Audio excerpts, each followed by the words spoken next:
The cost of being right, a high price to pay.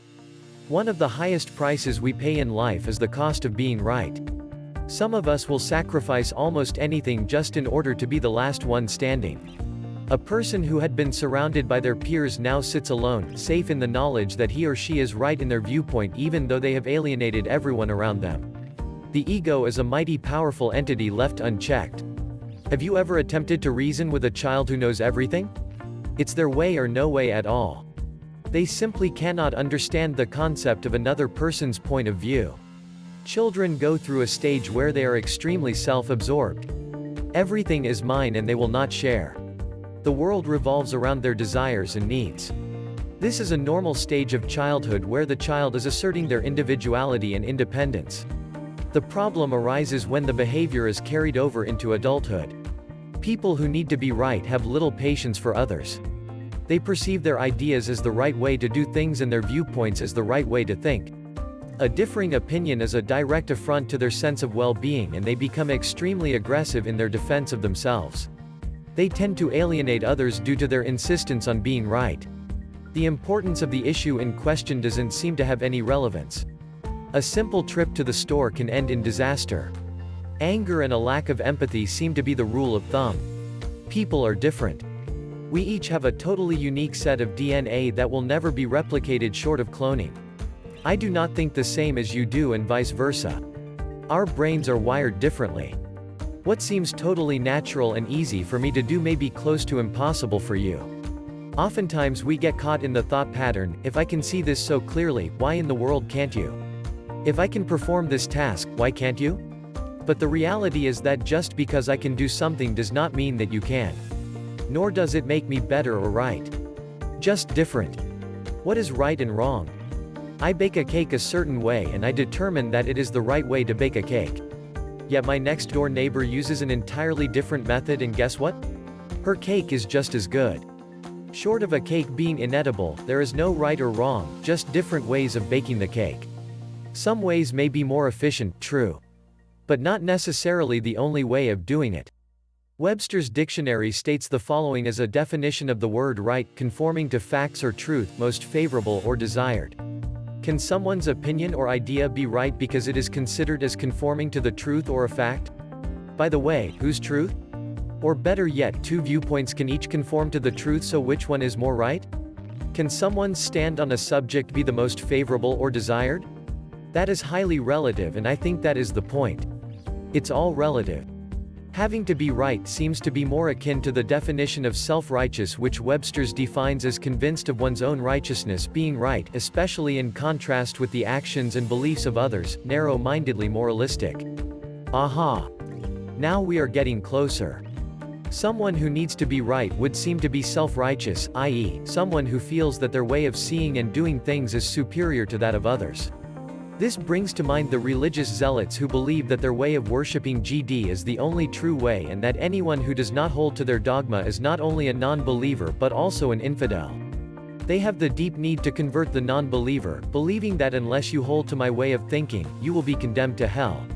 My believing something different is considered a threat.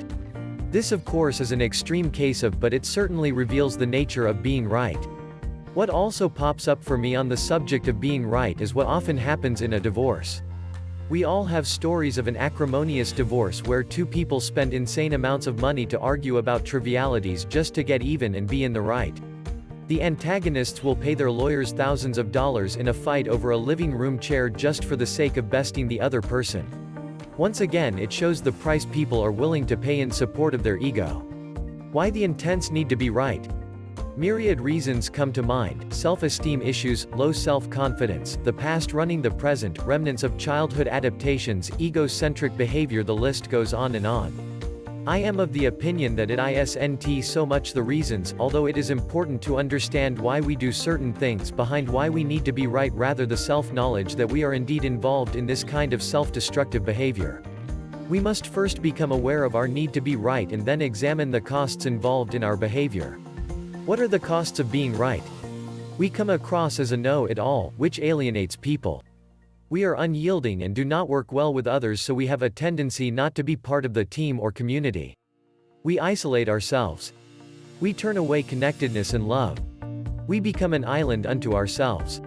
Most impactful is the fact that we close ourselves off to what the world has to offer because we know best. People find it far easier to forgive others for being wrong than being right. J.K. Rowling, Harry Potter and the Half-Blood Prince. We will never recognize where our next opportunity lies if we do not remain open to possibilities. To remain receptive to what the world has to offer, we must keep an open mind and heart. We must learn to listen to what others have to say. We must be aware and conscious of what is being offered to us at any given moment. We must realize that there is much to gain from listening and not speaking. If I am too busy pushing my agenda, I cannot possibly hear what is being said, and therefore I may miss out on what could be an opportunity to experience deep learning and personal growth. Looking at the big picture versus the immediate helps put things in perspective. If I don't get my way, is it a matter of life and death? Will I even remember this incident in 10 years from now? Some things are simply not worth the effort, and being right all the time fits into that category. Think of what it is like to be heard. How do you regard someone who takes a sincere interest in you and what you have to say? Those people who hold a genuine curiosity about others are magnets. We are attracted to them because they make us feel good about ourselves. They in turn are rewarded with deeper friendships, better working relationships, more meaningful and loving personal relationships, and a universe that continually opens with more possibilities. Start by simply noticing if you are overly invested in being right when you have a discussion with others, be it at work, at home, wherever.